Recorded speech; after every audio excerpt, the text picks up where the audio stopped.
Қайырлы күн, құрметті достар. Дәл қазір менің экраным арқылы, менің осы каналым арқылы, менің ақпаратымды тыңдап, өздеріңізге керекті ақпаратты жинақтап отырған отандастар. Қазіргі таңда интернет бәрімізге бірдей мүмкіндіктерді сериясымен ұсынып тастады. Басты интернеттің мүмкіндігін дәл қазіргі таңда пайдаланып жүрген адамдар, мысалы қазіргі таңда көп қой, TikTok арқылы просмотрдан, YouTube арқылы просмотрдан, Instagram арқылы просмотрдан ақша тауып, өзінің нәпақасын тауып отырған дей ма, не дейді. Яғни қазіргі таңда менің сіздерге жеткізейін деп отырған ақпаратым да осы YouTube арнаның көмегімен өздеріңізге дәл қазіргі таңдағы мен жұмыс жасаған платформаның бет алысын, жаңағы аяқ шалысын деген сияқты соны түсіндіруді жалғастырамыз. Енді қараңыздар, мысалы осы уақытқа дейін біз өзіміз біреу түсініп, біреу түсінбей өзімізге лицензия алдық. Ол лицензия бізге монетамыздың санын көбейтіп берді. Яғни қазіргі таңда лицензия алған әрбір адамның лицензиясы өзінің жұмысын бітірді. Ары қарай жаңағы монета нарықта сұранысқа ие болмай қалды да, қазіргі таңда кейбір адамдардың санасында жаңағы теріс пікір, компания туралы теріс пікір қалыптасып кетті. Енді қараңыздар, компания қазіргі таңда енді сіздердің ойларыңызды бір шетке қойып, компанияның бет алысын өздеріңізге түсіндіретін боламын. Себебі біз бұл жерге ақша салдық, сондықтан біз компанияның бет алысынан, бара жатырған бағытынан хабардар болып отыруымыз керек. Болашақта бұл компанияда жұмыс жасамау әрине әркімнің өз еншісінде. Ең бастысы біз барлығымыз бұл платформаға өз ақшамызды салдық. Қазіргі таңда біздің ақшамыз қайда, не істеп жатыр, не қылып жатыр, неге ол жерде жатыр ол ақша, не үшін сізге ол ақша келеді, неге сіздің ақшаңыз пирамидаға, лохотронға кетіп қалған жоқ. Мен сіздерге қысқаша соны түсіндіріп айтып кететін боламын. Яғни қазіргі таңда компания өзінің блокчейннан, енді бұрын біздің монетамыздың бәрі лайткоиннің блокчейнінде болды ғой. Яғни лайткоиннің блокчейннан смарт блокчейнға көшті. Смарт блокчейн қайдан пайда болды? Ол Трон деген блокчейнді өздері жаңартып, өздерінің программисттары өзгерістер мен толықтырулар ендіріп, қазіргі таңда компания өзінің смарт блокчейнін іске қосты. Смарт блокчейн іске қосқаннан кейін компания өзінің смарт валлетін іске қосты. Яғни смарт валлет деген не ол? Қазіргі таңда өздеріңіз пайдаланып жүрген Telegram бар ғой, кәдімгі телеграмшы. Телеграмның өзінің кошелегі бар. Телеграмның өзінің цифрлы кошелегі бар қазіргі таңда. Яғни оны сіздерге не үшін айтып жатырмын? Себебі қазіргі таңда бұл сала осы жаңағы цифрлы кошелек, цифрлы бағыт, блокчейн технологиясын қолымдағы телефоннан көрсете салайын десем, бұл жерде жоқ екен да. Цифрлы кошелек барлығы қазіргі таңдағы біздің жаңағы енді күн санап нарықтың несі ғой, енді нарық қалай дамып жатыр. Құдайдың онысына шүкір, нарықпен бірге технологияда дамып жатыр айтайын дегенім. Енді қараңыздар, менің сіздерге айтайын деп отырған ақпаратым, мысалы, бәріміздің қолымызда телефон бар. Google Play, Apple Store деген магазиндер бар. Айфондарда Apple Store, Google Play, ол барлық смартфондарда, барлық жаңа Samsung-тың серияларында, бір сөзбен айтқанда, соны ашып қарасаңыздар, әр Play Market-те осындай цифрлы кошелектердің түрі көп. Мысалы, Trust Wallet деген бар, өздеріңіз жақынырақ көрсетіп қояйын. Trust Wallet деген бар, MetaMask дегендер бар. Одан кейін мынандай кошелектер бар, блокчейн. Бұлардың барлығы цифрлы кошелектер. Тура осындай компанияда өзінің Smart Wallet деген цифрлы кошелегін қазіргі таңда интернет нарығында қарқынды түрде дамытып жатыр. Яғни компания ешқайда кеткен жоқ. Монетамыз өтпей қалса, нарыққа сұраныс болмай қалды. Ликвидность дейді ғой, ликвидность деген өтімділігі. Өтімділік түсіп кетті да. Яғни компания қазіргі таңда сол өтпей қалған, өтімділігі төмен, лайткоиннің блокчейнді құрылған барлық монеталарды бізге свопингтің көмегімен, свопинг деген алмастыру процесі арқылы бізге смарт блокчейн, мына жақта компанияның өзінің смарт блокчейні бар. Мен бағана бірінші кезде түсіндіріп кеттім сіздерге. Лайткоиннің блокчейнінен смарт блокчейнға өткізіп, PLCU, PLCU Classic, PLCU Ultima, PLCU Ultima X деген барлық монетаны смарт блокчейнға өткізіп, оны смарт коин монетаға айландыруымызды сұранып, қазіргі таңда компания өзінің смарт блокчейнында, өзінің смарт валлетін дамытып, өзінің смарт коин материнский монетасын дамытып, ары қарай жұмысын жандандырып жатыр. Ал енді мына жақта PLCU, PLCU Classic, PLCU Ultima, PLCU Ultima X жинап отырған біздің отандастарымыз, сіздер тез арада свопингтің функциясын қосып, яғни өздеріңіздің кабинеттеріңізге кіресіздер, сайтқа кіресіздер, кабинеттеріңіз сіздердің ашылады, сол жерде настройка учетной записи деген болады. Сол жерден өтесіздер, жаңағы перейти на деп өтесіздер да, мына сол жақта. Сол жақта тұрады өзі PLC Swapping деген кабинеттеріңіз. PLC Swapping деген кабинетке кіріп, панель управлениядан өздеріңіздің стратегияларыңызды таңдайсыздар. Мысалы, егер сізде PLC Classic болатын болса, 3 жылға жібересіз ба, жоқ әлде 5 жылға жібересіз ба, өзіңіз таңдайсыз. 3 жылға жіберсеңіз, сіздің классигіңізді компания $10,000 қабылдап, орнына 0,10 центпен сіздерге смарт коин береді. Ал егер 5 жылға жіберсеңіз, $20,000 қабылдап, компания 0,10 центпен 5 жылға үлестік пайызда бөліп, сіздерге смарт коинді сіздердің кабинеттеріңізде береді.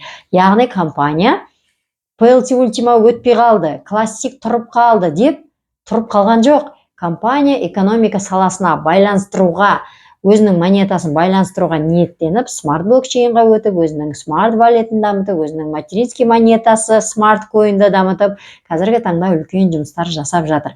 Дәл қазір менің ақпаратым сіздерге түсінікті болса, міндетті түрде лүпіл басып, өз ойларыңызды, пікірлеріңізді төменге комментарийға қалдырып кетуді ұмытпаңыздар. Менің басты мақсатым сіздерге қиын цифрлы тілді, криптаның тілін, цифрлы активтің тілін, блокчейннің тілін, токенизацияның тілін, жаңа технологияның тілін қарапайым қазақша әдеби тілмен түсіндіру. Сондықтан, құрметті достар, әр адам өзін жан-жақты сауаттылығын дамытатын болса, бірінші кезекте қандай сауаттылықты дамыту керек? Біз Қазақстан нарығында тұрып жатырғаннан кейін, Қазақстанның нарығында қандай мүмкіндіктер бар, қандай мүмкіндіктерге жол ашық, зеленый цвет деп айтамыз ғой, қандай мүмкіндіктерге жол жабық, красный цвет, кәдімгі светофор. Сіздің өміріңіз, сіз кетіп бара жатырсыз бизнес жасауға, сіздің алдыңызда светофор тұр, сіз таңдайсыз, зеленый цвет па светофордың? Зеленый цвет па светофорда? Жоқ әлде жасыл цвет па, жоқ әлде қызыл цвет па? Қызыл цвет деген сөз біздің жасап жатырған платформамыз Қазақстан нарығында тіркелген ба, тіркелмеген ба деген сияқты ғой. Бірақ енді Қазақстан нарығында тіркелмесе, оны жарнама жасауға болмайды. Ал енді Қазақстан нарығына тіркелгеннен кейін ары қарай жарнама жасап кете береміз. Бірақ бір жері бар. Әр адам өзінің тапқан ақшасын интернеттің көмегімен қалай жұмсайды, қайтып жұмсайды, қандай актив сатып алады өзіне, оны өзі шешеді. Сондықтан бірінші кезекте әр адам саяси сауаттылықты дамыту керек, яғни саясаттан хабардар болу керек. Екінші, қаржылық сауаттылықты дамыту керек. Қаржылық сауаттылық деген не ол? Мысалы, жылына, айына табатын табысыңыз 100,000 теңге, 100,000 теңгені аласыз, 100,000 теңгені 150 или болмаса 200,000 расходқа жіберсеңіз, сіздің табысыңыз жоқ сізде, 0. Яғни біз 100,000 теңгені болашаққа жинау үшін оның міндетті түрде айына ең азы 10%-ін жинақтап отыруымыз керек. 10%-ін, мысалы 10,000 теңгені ешқандай шығыныңызға жіберместен өзіңіздің болашағыңызға актив ретінде жинап отырыңыз. Теңгеде жинағыңыз келсе, теңгені енді 10,000 теңгеге сразу жаңағы USDT дейін деп жатырмын ғой, USDT ала салуға да болады. Binance биржасы арқылы оны егер үйренем десеңіз, мен сіздерге үйрететін боламын. Болмасам цифрлы деппін ғой, кәдімгі қағаз ақша доллар алуға болады. Яғни дәл қазір мен сіздерге саяси сауаттылықты айттым, содан кейін қаржылық сауаттылықты қазір түсіндіріп жатырмын. Одан кейін инвестициялық сауаттылықты. Бұйырса болашақта Роберто Кийосакидің квадрант денежного потока дейді ғой. Соны мен сіздерге қазақшалап, тақтаға сызып түсіндіретін боламын. Бұның барлығын не үшін айтып жатырмын? Себебі мен сияқты әбден жаншылған, шаншылған, ақшасы енді жоқ деп айтуға болмайды. подсознаниямен дұрыс жұмыс жасаймыз. Дәл қазіргі таңда ақша жинақтау процесі сәл кешеуілдеп жатқан деп қойсаң да, сондай жағдайда жүрген адамдар үшін болашағына дұрыс бағытты таңдап, дұрыс енді дұрыс білім алып, өзінің санасы дайын болса, сол адамдарға мүмкіндіктерді көрсету, үйрету. Ал егер ол адамның санасы дайын емес, ол адам мен дәл қазір көріп отырды, ой, сендердің лохотрон пирамида ғой деп қабылдап жатса, яғни сіз пропустить деген кнопканы басып өтіп кете беріңіз, себебі сіздің санаңыз әлі үлкен ақшаға дайын емес деген сөз. Яғни әр адам өзінің санасын кәдімгідей алады да, өз санасымен жұмыс жасайды ғой. Өзінің санасының құлы екен әр адам. Мен соған көзім жетті. Яғни сіз санаңызды дұрыстасаңыз, сіз бәрібір санаңыздың құлысыз. Тым болмаса дұрыс құл боламыз да. Дұрыс емес санада, сіз дұрыс емес құл болып өмір сүріп жатырсыз дәл қазір. Сондықтан бірінші кезекте санамен күресіп, құлдық процесті де дұрыс таңдап, біз бәрібір санамыздың құлымыз. Санамыз бізге қандай бағытты айтады, біз сол жаққа барамыз. Оны бірақ екінің бірі сезінбейді, екінің бірі мойындамайды. Вот именно кім мойындайды, өзінің әрекетін дұрыс емес екен, өзінің жауапкершілігін кім мойындайды, сол адамдар ғана жетістікке жетеді деген мен соған көзім жетті. Енді жаманды жақсылы 50 жасқа келіп ай қарап жүрген жоқпыз ғой, енді Құдайдың мұнысына шүкір, арасында жұлдыз санадық деген сияқты әңгіме ғой.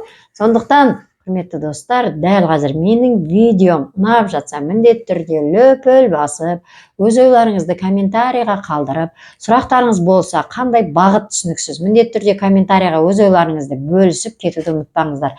Дәл бұл видеода айтайын деген менің негізгі ақпаратым, компания сіздің бұрынғы жинақтаған монеталарыңызды міндетті түрде свопқа айырбастағаныңыз сіз үшін тиімді, компания үшін емес. Сіз своп жасамай қалсаңыз, болмасам сіз бұл компанияда жұмыс жасамай қалсаңыз, аспан айланып, жер көтеріліп, аспанға төңкеріліп кетеді дегенді білдірмейді. Яғни сіз өзіңіздің түп санаңыздың құлы болып отырып қаласыз. Ал енді адамдар санасын дамытып, түп санасымен күресіп, өзін басқаруға дайын, өзінің болашағына жауапкершілік алған адамдар міндетті түрде ары қарай осы бағытта дамытып кете береді.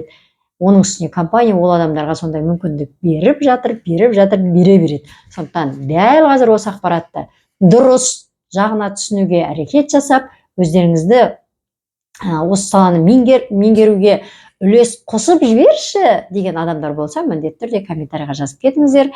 Ең бастысы, нарықтың құбылмалы екенін естеріңізге түсіргім келеді. Ең бастысы, бұл саланы таңдаған адамдар өзіне жауапкершілігі жоғары болуын талап еткім келеді, себебі жауапкершілігі төмен адамдар как раз сіздің түбіңізге жетеді екен. Сондықтан Құдайдың мұнысына шүкір, Алла тағаламның бізге берері көп болсын, тапқан теңгеміздің берекесін берсін деп ниеттеніп, өзімді кәдімгідей сабалап ұрып, өзімді қамшылап, өмірге деген көзқарасымды одан әрі, бұрын очкимен жүрсем, енді очкидің ішінен лупа киіп алсам ба деп жатырмын деп қойсам, өзгертіп, әрекетімді жалғастырып жатырмын. Араларыңызда сол сияқты көзқараспен өзін дамытудан жалықпайтын адамдар болса, сіз біздің командаға келіңіз, бірге дамимыз, бірге жұмыс жасаймыз деп айтқым келеді. Бірақ санамен келіңіз, түп санамен келіңіздер.